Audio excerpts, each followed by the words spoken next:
Hey everyone, and welcome to the Climate Career Kit podcast. This is your host, Aishni Garg. If you are a high schooler looking for direction in climate change related careers, tune in to every episode for advice from the diverse leaders in climate jobs today and learn about new and exciting opportunities that you can pursue. Today's guest is Joshua Fisher, who is a climate scientist. We are so excited to have you for the 12th episode of the Climate Career Kit. Thank you so much for being here. Thanks for having me. So to start us off, can you tell us a little bit about what you do? So I'm a climate scientist, and my science revolves around especially using satellites and launching satellites to space to look back at Earth and monitor what's going on. Particularly, my focus is on the land. So what's happening to our forests and our agriculture, and how much water do we have, biodiversity, and key questions in terms of how ecosystems are going to be impacted by climate change and feed back to climate change. I do a lot of field campaigns as well to collect data on the ground, from spending months in the Amazon all the way to the Arctic, setting up equipment, flying drones and planes. And then I feed all that information into new mathematical models of how the world works that are run on supercomputers and in the cloud to predict and project what the fate of the planet is going to look like. So that's like a little bit of what I do in terms of like what pays me. I split my time between essentially two jobs, or actually three jobs. So I am a professor at Chapman University in Southern California. So if any of your listeners are interested, in Chapman, especially in the Bay Area, it's far enough away from home that you're away from home, but not too far that you can pop back when you need to. And it's really good in science and engineering, a lot of investments there. And then the other half of my time, I'm the science lead for a space company called Hydrosat. And we are launching a constellation of satellites to monitor all these water issues at high resolution and frequency all over the world. And then I also have a small appointment at UCLA as well, where I do some more research. So before I came to that, I've only been in these positions for about a year and a half now. I was at NASA for almost 12 years, again, launching satellites and doing the whole NASA thing for a while. Wow. So what inspired you to pursue a career in climate science? So in high school, where you're at right now, and a lot of your listeners are, I was in the ecology club, or the environmental science club, and that was fun and cool, and I liked that. I was a good high school student, and I went to Berkeley for college near you, but I went in proudly undeclared. Unlike nearly everybody else, I just thought there was so much out there that I didn't know and I didn't learn in high school that it would be hard at 18 to pick my life. And so I dabbled in lots of different classes in that first year in college, and decided, I really like science, and I was good at it. There were some, obvious career paths down there, but I couldn't pick a science. I liked them all. I couldn't pick biology or chemistry or physics. And there were a few majors that allowed me to combine sciences together. A lot of pre-med, you have to do it for pre-med, biochemistry, and then there was environmental science. And I thought, well, environmental science would be a nice way to combine sciences and, get a chance to get out from behind the desk, get outdoors. I didn't realize I'd be living in the Amazon for months, but at the time I was just like, get some exercise.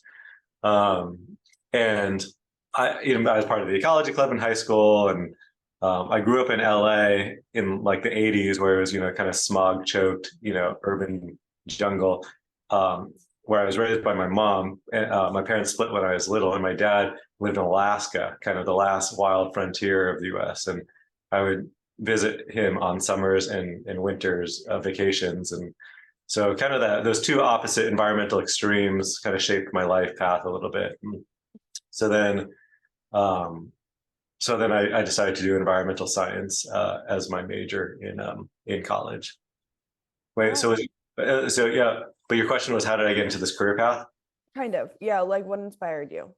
So so that was like how I started, and then when I became a senior at Berkeley, you had to do like a research project. They called it a senior thesis. And a lot of my friends were focusing on like some river system or some animal or some plant. And I felt like there was a bigger picture out there. And this was before climate change blew up, so this was before it was a thing. But I just sensed there was a larger interconnectedness of everything. Hmm. Um, and then I found a mathematical modeling lab at Berkeley that was like doing a lot of predictions using math, and I thought, oh, that was a cool way to like um, start to integrate and synergize all these different connections of the Earth. And so I thought, going back and forth between LA and Alaska as a kid.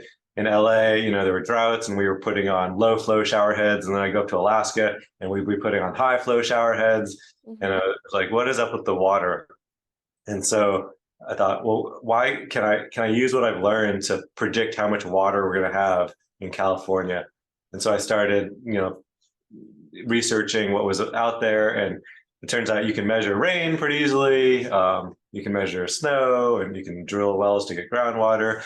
and But what you could not measure at all really well was evaporation or evapotranspiration.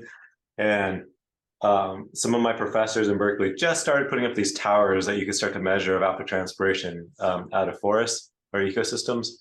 And so I had been doing the models that predicted how much evapotranspiration there was. So then I was like, let's see how good these models are against these actual measurements. So that became my senior thesis. And then um, I liked the research so much that I continued on to my PhD, also at Berkeley. So I was in the Bay Area for about 9 years. And then I started playing with satellites in my PhD just to pick up a new skill, and because they were cool toys in the sky, so why not? And then I thought, well, I wonder if I can continue this evapotranspiration thing, but using satellites. Can I figure out how to get evapotranspiration from space? And so that became part of my PhD. And then when I finished my PhD, that was when climate change blew up. Hmm. And I was kind of in a unique position where I was using cutting edge technology to like look at the Earth as a whole, especially water, which is a big part of climate change.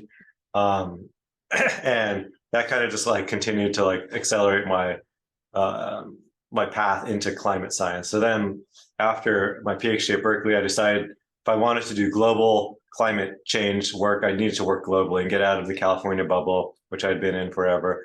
So I moved to the UK, and I worked on their climate model at Oxford University.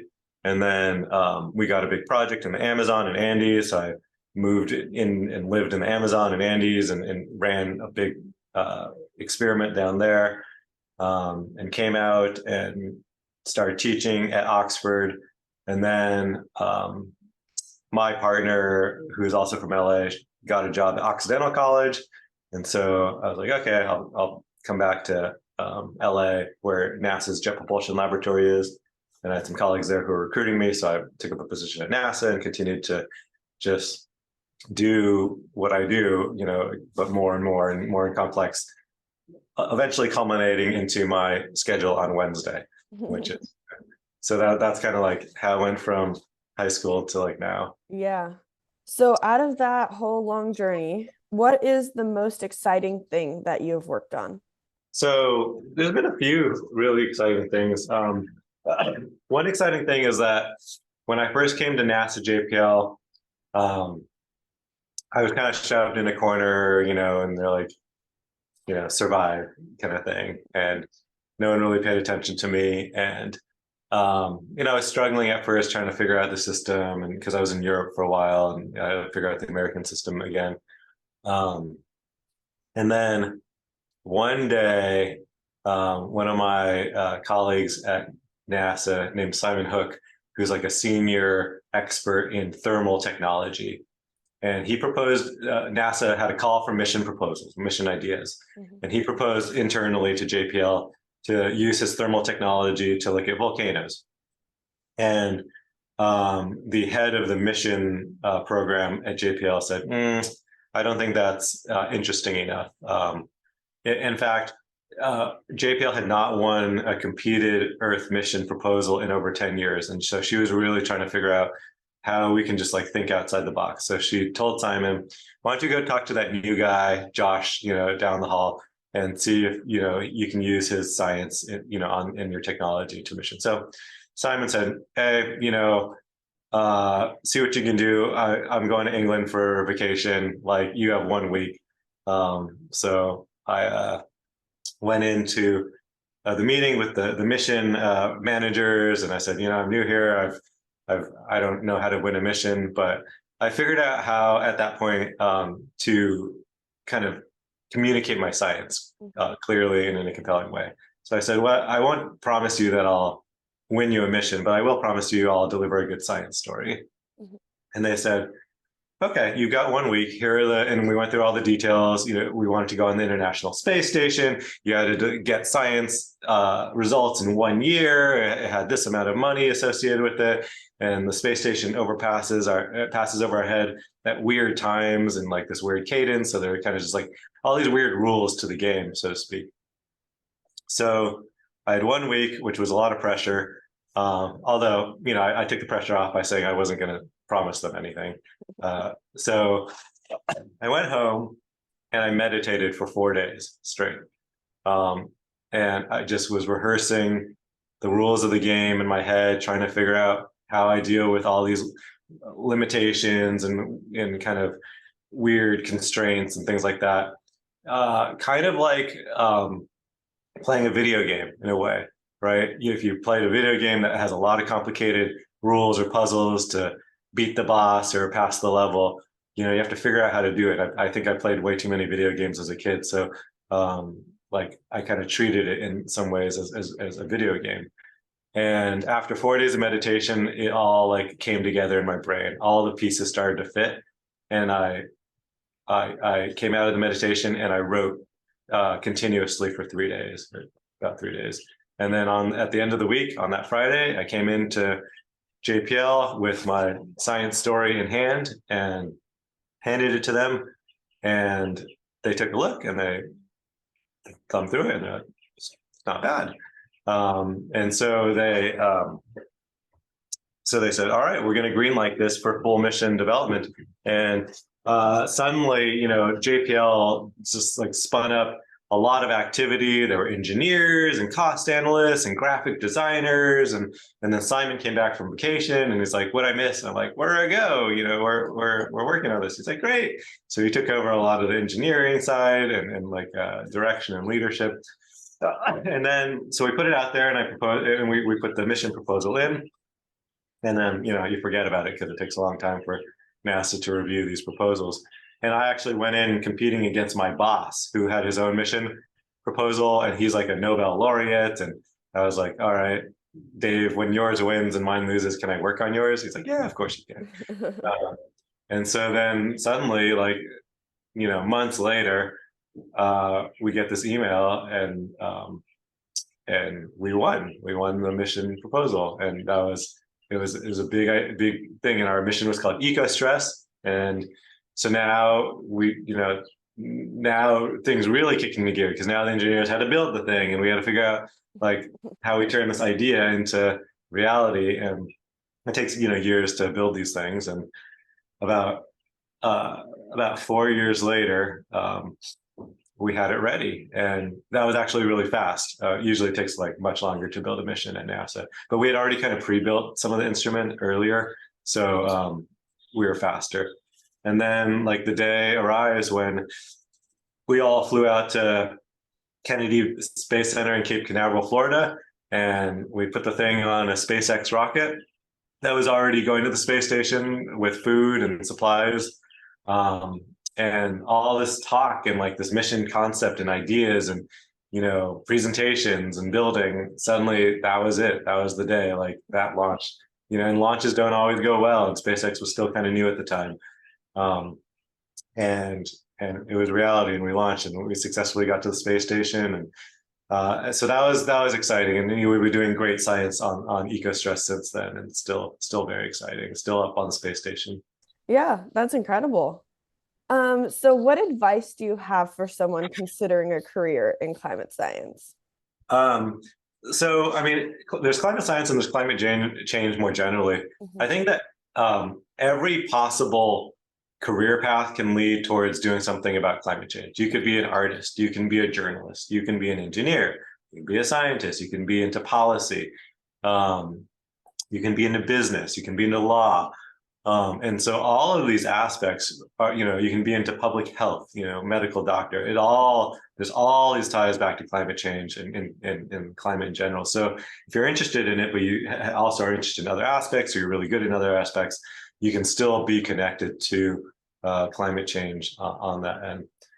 In terms of climate science, more specifically, um, the big advice is to enjoy the science, right? Because it's complicated. It's not one discipline. You have to know something about biology. You have to know something about chemistry and physics and the environment, and however you apply it. So um, you have to enjoy the science because you're going to be doing the science for a while to kind of get good at whatever it takes, and that might mean not just 4 years of college, but maybe 5 years of graduate school too, in which it's not like school, you're doing a lot of research and you're actually working in graduate school. So it's some people are like, oh, I'm not going to do 5 years more of school. Well, it's only a little bit more of like classes, and then you actually get to do a lot of cool research. Um, so yeah, enjoy the science. The science is what drives me. Um, Problem solving and grand challenges and interconnections and things like that. So, and it's in dealing with climate change is a noble pursuit. Helping the environment. I do a lot of work now in environmental justice as well. So that's helping people and the environment at the same time, and that gets extra rewarding, personally rewarding. So yeah, that's my advice on people interested in sciences and Of course. Yeah. So, kind of piggybacking off that question, are there any resources or opportunities that you know of that high schoolers can pursue who are interested in like climate related careers? there are like low level jobs that are like high school level that are not like doing climate science, but are like in climate organizations that you end up getting exposed to, and maybe you can dabble in and help on the side. So there's like getting your foot in the door, and it might be simple like administrative tasks or something like that. But once you're in the door, kind of making minimum wage and doing something like that, then you can start to be like, oh, you can attend some meeting, maybe let you attend some of the science meetings, and then maybe you can be like, oh, I'd love to do this, lift that task for you, and people always love that. So it's all about kind of getting your foot in the door at something that is low expectations, but you have connections to being able to do something a little bit more meaningful. There's also just doing science projects as well. There's so many resources on the internet, whether they're engineering or science, and you can do great things. I mean, you're doing a cool podcast now, right? Like people take classes in college on how to do podcasts, and you're doing it now.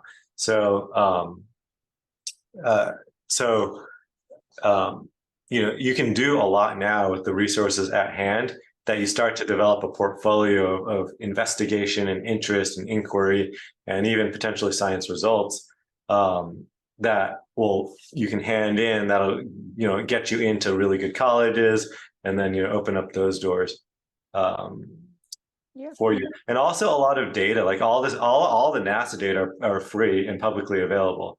So there's lots of YouTube resources on how to like access the data and make maps and do analyses. So it's like as much time as one might put into like learning a video game and like how to run the controls and the levels and stuff like that. If people put that much time into learning how to pick up the latest flood in Northern California or the latest fires in the Amazon or something like that using NASA data.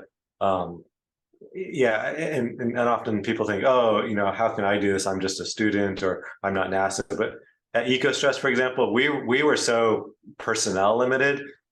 We didn't have time to look at every single climate disaster, around the world. So if anybody, a high school student or anybody were to go download EcoStress data and be like, oh, there was a giant, drought in Bangladesh, like, and we picked it up and made a cool map. Are you guys interested? We'd be like, yeah, cool. We'll put it on the NASA website. And if it was very timely and a big deal, maybe we'll get our media involved and maybe give them suggestions for further research. So there's a lot of possibility for just great, collaborations. It doesn't matter how old or young you are, Yeah, of yeah, course. yeah. Yeah. Well, thank you so much for your time. I really, really appreciated it. And Cool. to all the listeners, make sure to tune in to the next episode of the Climate Career Kit. All right, good luck, and good luck to all your listeners out there. And feel free to connect with me via email or LinkedIn or whatever. I'm on Twitter as well. So